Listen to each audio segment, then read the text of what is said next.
नमस्कार, exam selection 360 पर आपका स्वागत है। मैं हर्षवर्धन आज आपके लिए फिर एक क्लास लेकर आया हूं जिसमें हम पढ़ने वाले हैं टॉप मोस्ट करंट के क्वेश्चन और बहुत सारी जो चीजें आई हैं आज उनके बारे में हम डिस्कस करेंगे रोज की तरह। सबसे पहले हम बात करेंगे आज के कुछ ऐतिहासिक बिंदुओं पर, उसके बाद फिर बात करते हैं कि आज क्या क्या घटना घटी है पूरे दिन में और सारी घटनाओं को विश्लेषित करते हुए पढ़ते चले जाएंगे। ठीक है, सबसे पहले हम बात करते हैं आज ही के दिन क्या हुआ। आपको पता है कि हमारे देश में शिवाजी को शायद ही कोई व्यक्ति ऐसा होगा जो न जानता हो। शिवाजी को सभी व्यक्ति जानते हैं। तो आज ही के दिन शिवाजी महाराज के पोते साहू जी का निधन हुआ था। ठीक है, छत्रपति शिवाजी के पोते साहू जी का निधन आज ही के दिन हुआ। इसके अलावा 1803 में एक व्यक्ति थे जिनका नाम था शाहजी भोसले। शाहजी भोसले और ईस्ट इंडिया कंपनी के बीच देवगांव संधि के तहत उड़ीसा और कटक कंपनी के शासन अधीन हुए थे। मतलब आप ये समझो कि अंग्रेजों ने मराठा राज्य से आज ही के दिन दो उनकी रियासत जो उड़ीसा कटक कंपनी के शासन के अधीन हो गई थी। ये बड़ी घटना रही है।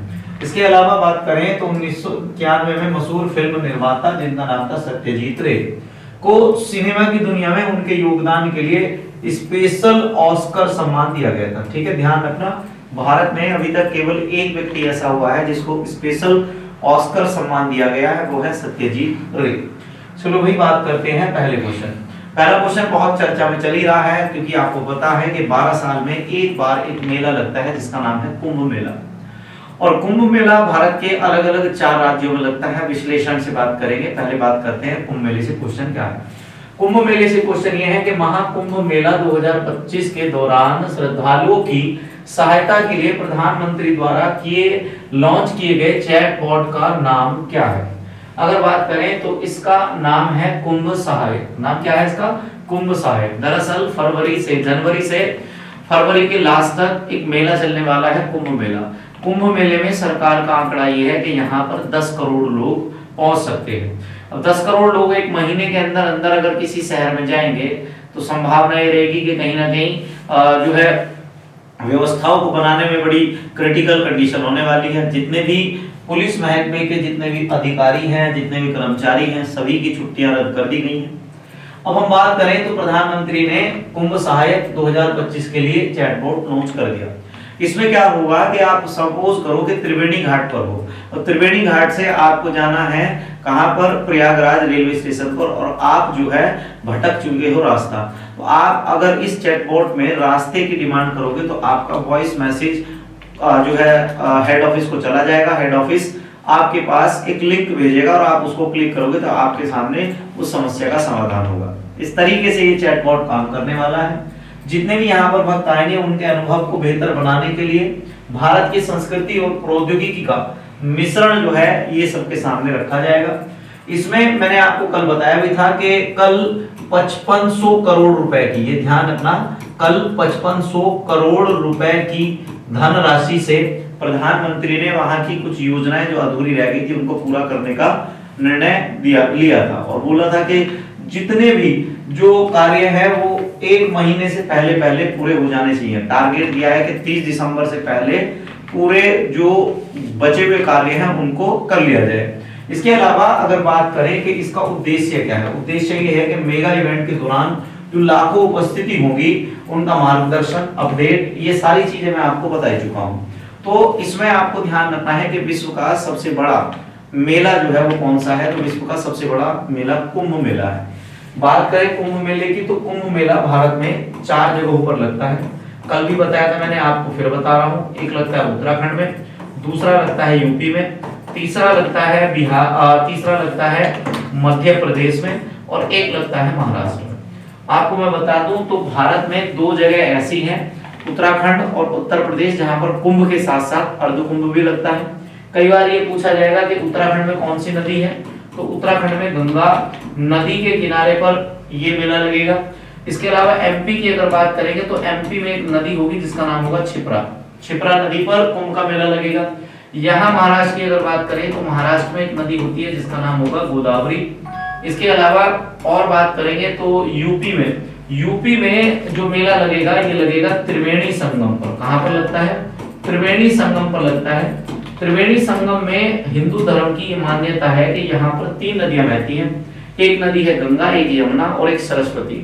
सरस्वती नदी को ये माना जाता है कि वो अदृश्य नदी है और कहीं ना कहीं त्रिवेणी संगम पर आकर इन दोनों में मिल जाती है।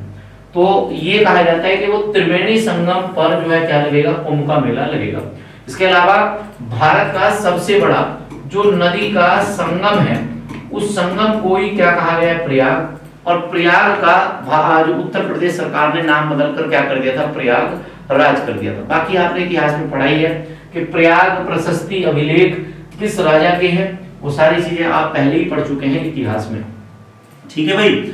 इसके अलावा आपको ध्यान रखना है कि उत्तर प्रदेश में 75 जिले थे और प्रयागराज के कुंभ मेले को उत्तर प्रदेश सरकार ने 76वां जिला घोषित किया है। इस बात को भी ध्यान रखेंगे। 2018 में जो लास्ट बार अर्धकुंभ लगा था, अर्धकुंभ को भारत सरकार के द्वारा यूनेस्को की वर्ल्ड हेरिटेज साइट में शामिल करवाया गया था। इस बात को भी ध्यान रखना है।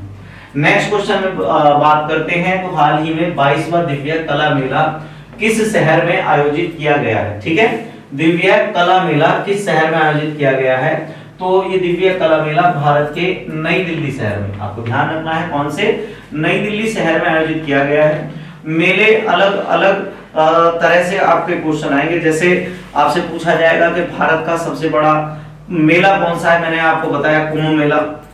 अगर आपसे पूछा जाए भारत का सबसे बड़ा पशु मेला, तो आप कहोगे सर सोनपुर बिहार में लगने वाला पशु मेला भारत का सबसे बड़ा पशु मेला है।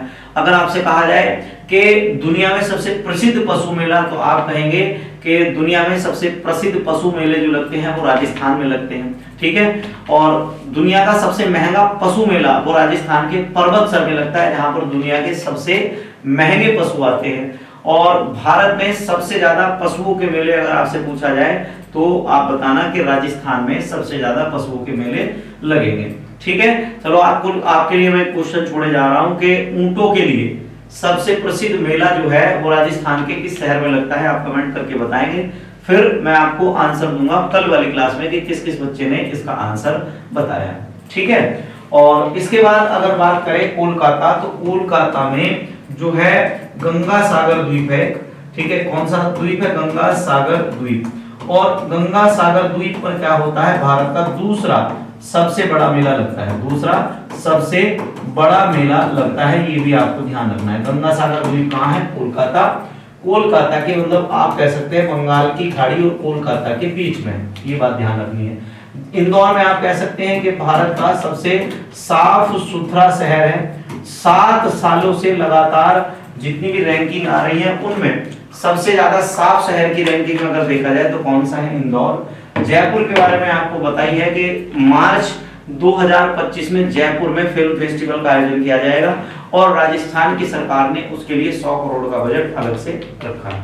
ठीक है भाई, अगले प्रश्न पर आते हैं। अगला प्रश्न पहले मैं इसके डिटेल में बता दूं तो इस जो दिव्य मेला जो हुआ है ये दिल्ली में, इसमें 100 कारीगर और जितने भी कलाकार हैं 11 दिन तक इस कार्यक्रम में 20 राज्यों के लोग जो है शामिल होने वाले हैं। और प्रधानमंत्री नरेंद्र मोदी के द्वारा जो वोकल फॉर लोकल जो कह सकते हैं कि एक कार्यक्रम चलाया गया है, उस पर जो है बढ़ावा देने के लिए ये बात की गई है। इसमें फोकस किया गया है कि जितने ज्यादातर दिव्यांग जो लोग हैं उनको कहीं ना कहीं आर्थिक स्वतंत्रता प्राप्त करने में ये मेला जो है क्या करेगा, मदद करेगा। इसके अलावा आपसे पूछा जा सकता है कि भारत का सबसे बड़ा सूरजकुंड की बात करें, सूरजकुंड का मेला हरियाणा फरीदाबाद में लगता है। और भारत का ये मेला अगर आपसे पूछा जाए तो भारत का सबसे बड़ा हस्तशिल्प मेला है। हस्तशिल्प मेले का मतलब ये है कि सबसे ज्यादा हाथ के बनाए हुए सामान अगर भारत में किसी मेले में आते हैं तो वो कौन सा है, सूरजकुंड के मेले में आते हैं। और सूरजकुंड कहां पर है, फरीदाबाद में। फरीदाबाद कहां पर है, हरियाणा में। लास्ट वाली क्लासों में मैंने आपको पढ़ाया ही है कि हरियाणा में सरकार चेंज हुई है और बीजेपी की सरकार बनी है, वहां पर नए मुख्यमंत्री वहां बने हैं नायाब सिंह सैनी। इसके अलावा आपको मैंने एक क्वेश्चन और बताया था कि 100 दिन के लिए प्रधानमंत्री नरेंद्र मोदी ने एक कार्यक्रम चलाया है कि टीबी मुक्त हरियाणा राज्य में एक एक व्यक्ति की जांच की जाएगी और ये देखा जाएगा कि किस किस व्यक्ति को टीबी है और जिनको टीबी है उनका इलाज सरकार के द्वारा फ्री कराया जाएगा। टीबी के बारे में आपको मैंने बता ही रखा है कि टीबी का इलाज होता है डॉट्स। डॉट्स का मतलब होता है direct observation treatment short case. अभी हाल ही में एमडीआर टीबी के लिए मैंने आपको जो चीजें पढ़ाई हैं आपको रिकॉल करनी होंगी कि टीबी जो आपका ट्यूबरकुलोसिस बैक्टीरिया के द्वारा होता है उसके इलाज जो पहले 19 महीने तक होता है, अब उस इलाज को समय घटाकर नई दवाइयों के द्वारा केवल 6 महीने तक का कर दिया है। और साथ में आपको ध्यान रखना है जितने भी जो आपके निकटतम अस्पताल हैं उन निकटतम अस्पतालों में डॉट्स का इलाज फ्री होता है। और जिस व्यक्ति को टीबी हो रहा है उस व्यक्ति के इलाज के लिए सरकार हर महीने उसको 1000 रुपए और फ्री में दवाइयां और फल और दूध की व्यवस्था करवाती है। ठीक है, अगले प्रश्न पर चलते हैं। अगला प्रश्न क्या है, एरिंग वन्यजीव अभयारण्य किस राज्य में स्थित है? ठीक है, आपको ये समझ में आ गया होगा एरिंग वन्यजीव अभयारण्य। दरअसल अभी आपसे देखा जाए तो भारत में 106 से ज्यादा वन्यजीव अभयारण्य हैं और बार बार आपका टाइगर रिजर्व से क्वेश्चन आ ही रहा है कि मध्य प्रदेश में 9वां टाइगर रिजर्व कौन बना है, 8वां टाइगर रिजर्व कौन बना है। राजस्थान में अभी केवलादेव टाइगर रिजर्व जो है वो काफी चर्चा में था। तो अगर आपसे पूछा जाएगा कि एरिंग वन्यजीव अभयारण्य कहाँ है तो आप बता दोगे कि ये कहाँ पर है, अरुणाचल प्रदेश में। चलो मैं अरुणाचल प्रदेश से तुम्हें एक चीज बताता हूँ कि अगर आप भारत को इस तरीके से देखोगे कि ये भारत का एक कोना है, ठीक है, भारत को अगर देखो आप तो भारत कुछ इस तरीके से साइड में दिखाई देगा आपको। अब इसमें आपको देखना है कि इस वाले हिस्से में आपका जो राज्य है इसका नाम है अरुणाचल प्रदेश। और अरुणाचल प्रदेश से कई बार एक क्वेश्चन ये आता है कि भारत का सबसे पूर्वी राज्य कौन सा है? भाई इससे ज्यादा पूर्व नहीं है नहीं भारत में, तो भारत का सबसे पूर्वी राज्य क्या है? अरुणाचल प्रदेश है। और इसमें एक बात और आ सकती है कि अरुणाचल प्रदेश का सबसे पूर्वी बिंदु क्या है, तो उसका नाम है किबिथु। क्या नाम है भाई? नाम है उसका किबिथु। अगर बात करें भारत का ये वाला हिस्सा, तो भारत का ये वाला जो हिस्सा है हम इसको कह सकते हैं कि ये भारत का कैसा हिस्सा है? ये वाला हिस्सा है भारत का पश्चिमी हिस्सा। तो पश्चिमी हिस्सा जो है वो कहां पर है? गुजरात में। गुजरात का जो पश्चिमी हिस्सा है उसको कहेंगे बुहार मोती। इसके अलावा ये वाला जो पॉइंट है इसको कहेंगे इंद्रापौल। इस वाले पॉइंट को जो कहेंगे अगर ये आ जाए अंडमान निकोबार में, तो इस वाले पॉइंट को भारत का सबसे दक्षिणतम है, इसको कह देंगे इंदिरा पॉइंट। ठीक है, ये आप जब भारत का विश्लेषण पढ़ेंगे ये सारी चीजें आपको पढ़ने के लिए मिल जाएंगी। अगर कई बार बहुत बेसिक साइंस वाले क्वेश्चन आते हैं कि भारत में सबसे पहले सूरज कहां निकलेगा, भाई तो ये कोई भी बता सकता है कि जो एरिया सबसे पूरब में है वहां सबसे पहले सूरज निकलेगा। सबसे बाद में सूरज कहां निकलता है? गुजरात में। क्वेश्चन पूछने लायक ये होना चाहिए कि अगर 7 बजे सुबह अरुणाचल प्रदेश में सूर्य निकल रहा है तो गुजरात में किस टाइम सूरज निकलेगा? गुजरात और अरुणाचल प्रदेश के समय में लगभग कितने घंटे का? 2 घंटे का जो है अंतर है।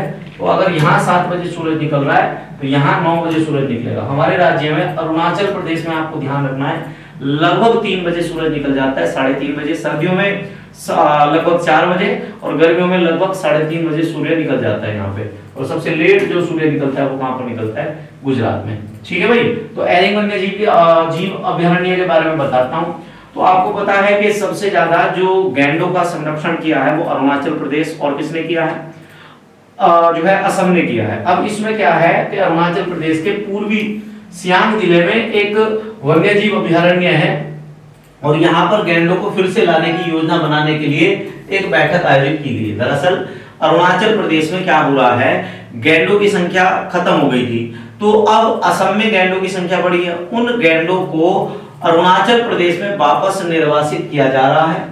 ठीक है, उसके लिए यहाँ पर बैठक की गई है। और आपको मैं बता दूं कि 1976 में अरुणाचल प्रदेश के एरिंग क्षेत्र को वन्यजीव अभयारण्य घोषित किया गया था। आपका अभी हाल ही में क्वेश्चन आया था जो पेपर चल रहे हैं कि कौन से गैंडे विलुप्त होने की श्रेणी में है, तो आपको ध्यान रखना कि काले गैंडे। ठीक है, कौन से?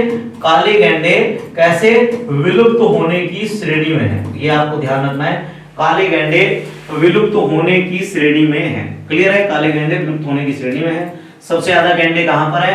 तो आपके असम में। आपको ये बताना है कि असम का कौन सा एक ऐसा स्थान है जहां पर सबसे ज्यादा गैंडे पाए जाते हैं, कौन सा वन्यजीव अभयारण्य है।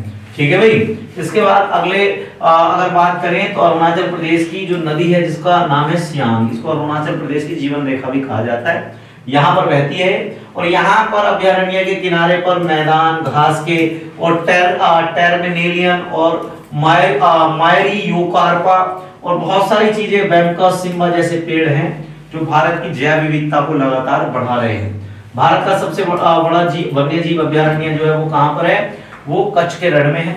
इसके अलावा बात करें और क्या, और एक बात ये भी कह सकते हैं कि भारत का जो कच्छ के रण के बीच वाला जो अभयारण्य है, इस अभयारण्य में क्या पाया जाएगा, तो आप कह सकते हैं कि इसमें जंगली गधे, क्या पाए जाते हैं, जंगली गधे। और इसमें आपको ध्यान रखना है कि ये आपके कौन सी श्रेणी में है, ये आपके विलुप्त होने की कगार पर है। विलुप्त होने की कगार का मतलब आपको पता है, मतलब बिल्कुल अंतिम बिंदु उसको कगार कहा जाएगा। विलुप्त होने की कहां पर है, स्थिति में है। क्लियर है भाई। और कभी डिटेल में आपको बताऊंगा कि इनके विलुप्त होने में सबसे बड़ा रोल किसका है, आंध्र प्रदेश का। ठीक है, इनके विलुप्त होने में सबसे बड़ा रोल आंध्र प्रदेश का है। अगला क्वेश्चन, अंतरराष्ट्रीय तटस्थता दिवस कब मनाया जाता है। तो अगर आपसे क्वेश्चन आता है तो आपने देखा होगा कि दुनिया में 2 विश्व युद्ध हुए हैं और 2 विश्व युद्ध में यूरोप में पूरी हलचल मची है।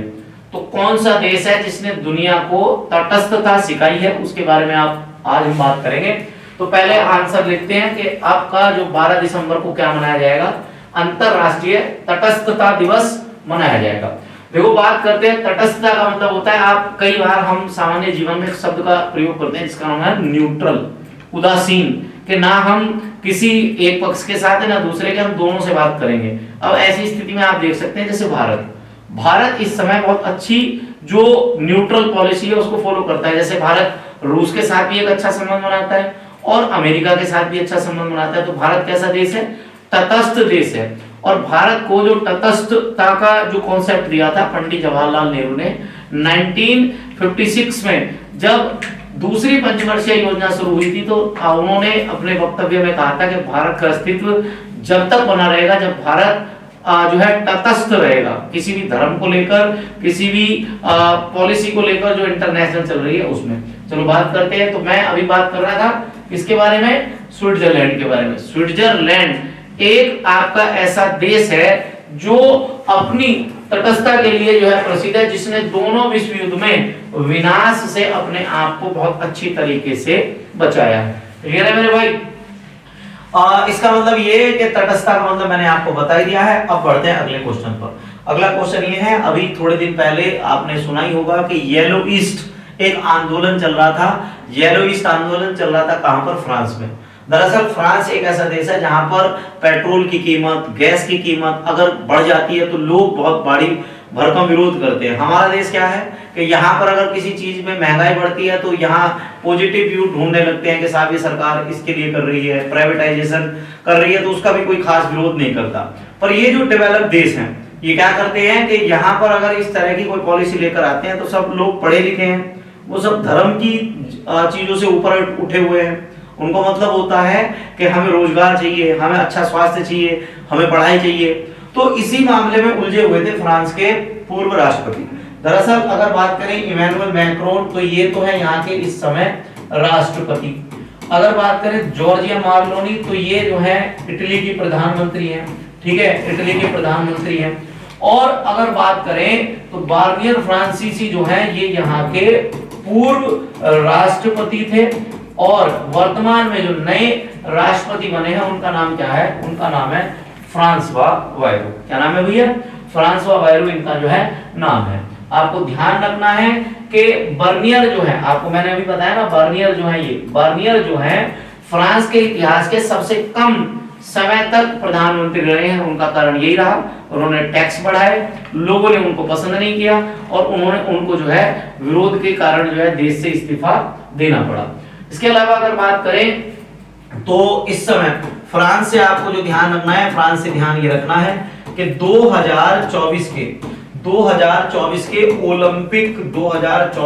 ओलंपिक और पैरा ओलंपिक खेलों का आयोजन, ठीक है, ओलंपिक और पैरा ओलंपिक खेलों का आयोजन जो है वो कहां पर हुआ था, फ्रांस में हुआ था। ठीक है, फ्रांस की राजधानी की अगर बात करें तो पेरिस है। पेरिस की अगर बात करें तो पेरिस को सुंदरियों का, ठीक है, सुंदरियों का क्या कहा जाता है, शहर कहा जाता है। एक मान्यता ये है कि दुनिया में जितने भी फैशन स्टार्ट हुए हैं आज तक वो पेरिस से होते हैं। इसके अलावा पेरिस में एक नदी है जिसका नाम क्या है, सीन नदी। कई बार आपसे क्वेश्चन पूछा जाएगा कि पेरिस का जो पेरिस जो है वो कौन सी नदी के किनारे पर है, तो आप कहोगे कि सर पेरिस सीन नदी के किनारे पर है। मुद्रा की अगर बात करें यहाँ पर तो मुद्रा चलती है यूरो। राष्ट्रपति मैंने आपको पहले ही बता दिए थे कौन थे, इमैनुअल मैक्रोन। अगला एक क्वेश्चन है कि सुप्रीम कोर्ट कॉलेजियम ने हाई कोर्ट के कितने न्यायाधीशों को स्थायी करने की सिफारिश की है। तो अभी सुप्रीम कोर्ट जरा हमारा बिल्कुल एक्टिव मोड में है। आपको पता है कि 51 में नए नए न्यायाधीश बने हैं, 6 महीने का कार्यकाल है। तो अब क्या हुआ है कि सुप्रीम कोर्ट ने हाल ही में 7 अलग अलग हाई कोर्ट के जो न्यायाधीश हैं उनको कॉलेजियम के द्वारा ये बताया गया है कि उनको क्या कर दिया जाए, स्थायी कर दिया जाए। क्लियर है भाई। अगर बात करें तो सुप्रीम कोर्ट के कॉलेजियम को जो है अगर बात करें तो संजीव खन्ना की अध्यक्षता वाली सुप्रीम कोर्ट की कॉलेजियम ने स्थायी न्यायाधीश के रूप में 7 न्यायाधीशों की सिफारिश कर दी है। तो पहली बात तो ये, अगर आपसे पूछा जाए कि भारत के इस समय मुख्य न्यायाधीश कौन है, अगर ये वाली बात आ रही तो आप कहोगे कि सर भारत के मुख्य न्यायाधीश संजीव खन्ना है। कौन से नंबर के हैं, अगर आपसे पूछा जाए तो कौन से नंबर के हैं, 51वें नंबर के हैं। अब इसमें बात आ रही है कि कौन कौन से कोर्ट की बात कर रहे हैं, कहां के कौन से न्यायाधीश हैं जिनको स्थायी किया जाएगा। तो दिल्ली अगर हाई कोर्ट की बात करें तो यहाँ पर शैलेंद्र कौर और रविंद्र टुडेजा, और कर्नाटक उच्च न्यायालय की बात करें तो न्यायमूर्ति रामचंद्र दत्तात्रेय, इसके अलावा वेंकटेश नाइक, इसके अलावा न्यायमूर्ति विजय कुमार आडागोड़ा पाटिल और राजेश राय कल्लांगला। पंजाब और हरियाणा की अगर बात करें तो यहाँ के हरप्रीत सिंह बराड़। इन सारे न्यायाधीशों को अब जो है परमानेंट करने के लिए कॉलेजियम ने अनुमति दे दी है। अब बात आती है कि कॉलेजियम क्या होता है, कॉलेजियम शब्द क्या है। कॉलेजियम की बात करें तो कॉलेजियम एक ऐसी प्रणाली है जिससे सुप्रीम कोर्ट के न्यायाधीश और वकीलों की नियुक्ति की जाती है। सुप्रीम कोर्ट में जो न्यायाधीश होते हैं उनकी नियुक्ति किसके द्वारा, कॉलेजियम के द्वारा की जाती है। अब यहाँ क्या होता है कि अदालतों के न्यायाधीशों के स्थानांतरण का निर्णय भारत के कौन लेते हैं, मुख्य न्यायाधीश लेते हैं। और सर्वोच्च न्यायालय के 4 वरिष्ठ न्यायाधीशों के एक मंच द्वारा एक कॉलेजियम को तैयार किया जाता है। कॉलेजियम प्रणाली अंग्रेजों के द्वारा पूरी दुनिया को दी गई है और उसी चीज को पूरी दुनिया आज भी फॉलो कर रही है। ठीक है। और अभी हाल ही में क्या हुआ था कि कॉलेजियम में नरेंद्र मोदी सरकार ने कहा था कि किसी मंत्री को भी क्या कर दिया जाएगा, शामिल कर दिया जाएगा। उसके बाद उसके हस्तक्षेप से किसी न्यायाधीश की नियुक्ति होगी। और तुम्हें पता है कि भारत का जो संविधान है वो ये कहता है कि न्यायपालिका बिल्कुल अलग है और कार्यपालिका अलग है। उस पर बहुत विवाद हुए थे, वो पॉलिटी का एक विषय है, उस पर कभी और चर्चा करेंगे। नेक्स्ट आपका आता है कि दुनिया के सबसे अमीर परिवारों की ब्लूमबर्ग सूची वैश्विक स्तर पर सबसे अमीर परिवार घोषित किया गया है। तो ब्लूमबर्ग सूची में वैश्विक स्तर पर सबसे अमीर परिवार कौन सा है, तो देखो भारत की अगर बात करें, ब्लूमबर्ग के अनुसार भारत में सबसे ज्यादा जो अमीर परिवार है वो तो है अंबानी परिवार। और अगर बात करें कि दुनिया का सबसे अमीर परिवार अगर ब्लूमबर्ग के हिसाब से है तो उसका नाम है वालमार्ट वाटसन। ठीक है, वालमार्ट वाटसन जो है वो क्या है, दुनिया का सबसे अमीर परिवार ब्लूमबर्ग ने बताया है। ब्लूमबर्ग के हिसाब से मैंने आपको अलग अलग क्वेश्चन बताए थे कि ब्लूमबर्ग के हिसाब से भारत का सबसे अमीर व्यक्ति कौन है, तो वो थे मुकेश अंबानी। दूसरे नंबर पर कौन थे, गौतम अडानी थे। ठीक है, इसके अलावा बात करते हैं नेक्स्ट। तो देखो वालमार्ट की बात करें तो इनकी संपत्ति इनके परिवार की 432.4 बिलियन डॉलर है और वालमार्ट में 46% जो है इनकी हिस्सेदारी है। विश्व भर में 10,600 से अधिक इनके स्टोर है। बहुत बड़ी इनकी कंपनी है, दुनिया भर में ये जानी जाती है अपने बिजनेस के लिए। आप जो फ्लिपकार्ट से चीजें ऑनलाइन करते हो तो वो फ्लिपकार्ट जो है वो वॉलमार्ट का एक छोटा सा उपक्रम है। आपको पता ही होगा कि लास्ट 2018-19 के आसपास वॉलमार्ट ने फ्लिपकार्ट को खरीदा था। क्लियर है ना बात। अगला जो परिवार है वो अल नहयान परिवार है, जो आपका संयुक्त अरब अमीरात, जिसको आप कहोगे यूएई का परिवार है। इनकी संपत्ति 323.9 बिलियन डॉलर है। आप देख सकते हैं कि पहले और दूसरे व्यक्ति में ही 100 बिलियन डॉलर के आसपास का अंतर है, तो ये अंतर बहुत ज्यादा बड़ा है। तीसरे नंबर पर आ रहा है अल थानी परिवार, जो कतर का है। कतर के राजा जो इस समय है उनके परिवार को कहा जाता है अल थानी परिवार। मैंने आपको बताया था कि कतर में हाल ही में थोड़े दिन पहले 2 साल पहले एक फीफा वर्ल्ड कप का आयोजन हुआ था और उस फीफा वर्ल्ड कप को किसके द्वारा, लियोनेल मेसी की टीम के द्वारा जीता गया था। क्लियर। और हार्विस परिवार जो है वो फ्रांस का है, ये चौथे नंबर पर आता है। और अगर बात करें भारत की तो इस सूची में भारतीय परिवार जो है वो कौन सा है, नंबर 1 पर है अंबानी परिवार, जिनकी संपत्ति 99.6 बिलियन डॉलर है। और इसके अलावा दूसरे नंबर पर भारत में है आपका मिस्रीय परिवार, जो आपका 41.4 बिलियन डॉलर के जो है संपत्ति के आधार पर दूसरे नंबर पर है। ये पारिवारिक संपत्ति है, ना कि किसी एक व्यक्ति की। तो पारिवारिक संपत्ति के मामले में चीजें थोड़ी बदली हुई हैं। अगर एक व्यक्ति की संपत्ति के मामले के आधार पे आएंगे तो यहां पर ये नहीं आएगा, फिर आ जाएगा गौतम अडानी। क्लियर है ना? तो इस चीज का भी आपको ध्यान रखना है। मैक्स लाइफ ने अपना नाम बदलकर क्या कर दिया है? दरअसल जो है मैक्स लाइफ की अगर बात करें तो मैक्स लाइफ ने अपना नाम बदलकर क्या किया है, इसने max life axis max life insurance किया है। इसने नाम बदल, इसने नाम किया है अपना नाम बदलकर एक्सिस मैक्स लाइफ इंश्योरेंस। दरअसल इसने अपनी कुछ स्पॉन्सरशिप को क्या किया है, बढ़ाया है। जो एक्सिस बैंक के निदेशक मंडल ने मैक्स लाइफ के शेयरों की खरीदने के प्रस्ताव को मंजूरी दे दी और उसके बाद इनकी हिस्सेदारी 19.2% से बढ़कर 19.99% हो गई। तो इन्होंने क्या कर दिया, अपना नाम ही बदल दिया, क्योंकि इनकी हिस्सेदारी बढ़ने से अब वहां पर जो निर्णय लिए जाएंगे वो मैक्स लाइफ के नाम से नहीं, वो किसके नाम से लिए जाएंगे, वो लिए जाएंगे एक्सिस बैंक के नाम से निर्णय लिए जाएंगे। तो इसलिए इन्होंने अपना नाम बदल दिया। ठीक है, अब क्या होगा कि ये एक्सिस बैंक की मजबूत भूमिका और ज्यादा जो है हो गई है। एक्सिस बैंक आपको मैं बता दूं तो ये एक प्रकार का क्या है, प्राइवेट बैंक है। और बैंकों से आपको पता ही है कि जब तीसरी नहीं चौथी पंचवर्षीय योजना चल रही थी तो इंदिरा गांधी ने 14 प्राइवेट बैंकों को क्या किया था, सरकारी बैंक किया था। उससे भारत की स्थिति मजबूत हुई थी। और नरेंद्र मोदी ने क्या किया था, लास्ट में 16 बैंकों का जो है मर्ज किए थे एक जगह, कुछ बैंकों का निजीकरण किया था, प्राइवेटाइजेशन किया था। ये चीज आपको ध्यान रखनी है। मैक्स लाइफ की अगर बात करें तो मैक्स लाइफ कंपनी की स्थापना 2000 में हुई है। इसका मुख्यालय नई दिल्ली में है और इसके जो अध्यक्ष है वो कौन है, अनलजीत सिंह है। कौन है भाई इसके अध्यक्ष, अनलजीत सिंह। नेक्स्ट, हाल ही में आपका टियारा क्रेडिट कार्ड शुभारंभ किया गया है। ये किस संस्था द्वारा टियारा क्रेडिट कार्ड जो है क्या किया गया है, लॉन्च किया गया है? तो ये एक कंपनी है जिसका नाम है बॉब कार्ड। बॉब कार्ड के द्वारा महिलाओं के लिए विशेषकर, आपको पता है ज्यादातर ऑनलाइन शॉपिंग का जो सबसे ज्यादा कीड़ा है वो किसके अंदर है, ठीक? तो आप इस चीज को समझ लो कि भारत में अगर 100 रुपए की खरीदारी हो रही है तो उसमें से 95 रुपए की ऑनलाइन खरीदारी केवल एक वर्ग द्वारा की जा रही है और 5% खरीदारी केवल पुरुष वर्ग द्वारा की जा रही है। तो महिलाओं को और ज्यादा क्रेडिट की लत लगाने के लिए नई नई कंपनियां क्या कर रही हैं, ये इस तरह के कार्ड जारी कर रही हैं। एक कार्ड है जिसका नाम है बॉब कार्ड।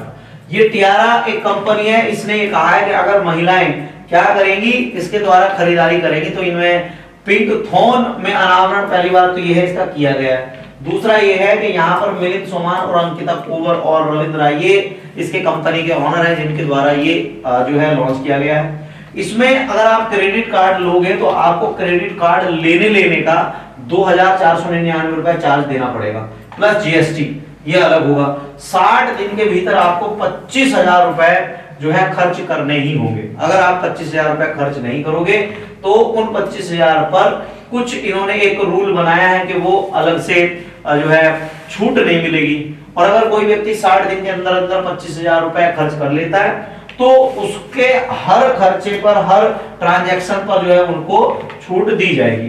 तो सीधी सी बात यह है कि आप ज्यादा खर्चा करोगे, लोन लोगे, किस्त भरोगे, वही चीजें इस पे करनी है। और अगर बात करें अमेजन प्राइम या डिज्नी हॉटस्टार या गाना प्लस या बुक माई शो की वार्षिक सदस्यता, मतलब जो जितने भी ऑनलाइन जो प्लेटफॉर्म चल रहे हैं, अगर आप इसके द्वारा क्या करते हैं उसका सब्सक्रिप्शन लेते हैं तो उसके सब्सक्रिप्शन का चार्ज आपको थोड़ा सस्ता पड़ सकता है। ठीक है, इसके अलावा अगर आप हवाई जहाज से यात्रा करेंगे तो भी इसका लाभ ले सकते हैं। तो ये सामान्यतः आप कह सकते हैं कि एक बड़े वर्ग की जो महिलाएं हैं या जो नौकरी करने वाले ज्यादातर शहरी लोग हैं उनके काम की चीज है, गांव वाले लोगों के लिए नहीं है। दृष्टिहीनों की 23वीं राष्ट्रीय एथलेटिक्स चैंपियनशिप 2024 में ये कहां पर आयोजित की जा रही है? तो जितने भी दृष्टिहीन हैं उनकी राष्ट्रीय एथलेटिक्स चैंपियनशिप का आयोजन ये किया जा रहा है नाडियाड में। आपको ध्यान रखना है कहां पर, नाडियाड में इसका आयोजन किया जा रहा है।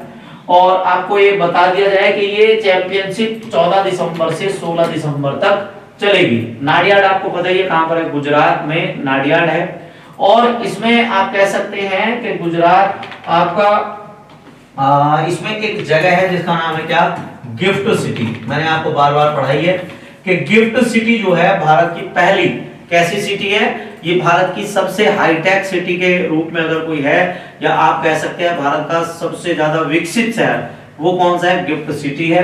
और अगर बात करें कि जो अंधे आदमी हैं वो पढ़ते या लिखते कैसे हैं, तो उनके पढ़ने लिखने के लिए एक लिपि बनाई गई है जिसका नाम क्या है, ब्रेल लिपि। और ब्रेल लिपि से क्वेश्चन आता है कि ब्रेल लिपि दिवस या ब्रेल दिवस कब मनाया जाता है, तो ब्रेल दिवस 4 जनवरी को मनाया जाता है। मैं आपको ब्रेल दिवस की थीम इसलिए नहीं बता रहा हूं क्योंकि आने वाले कुछ 20-25 दिन में आपको एक नया दिवस मिलेगा, इसमें नई थीम पढ़ने को मिलेगी। अभी कोई हाल फिलहाल में 10 दिन के अंदर अंदर कोई एग्जाम भी नहीं है, इसलिए उस थीम को पढ़ने का कोई महत्व बचा नहीं है।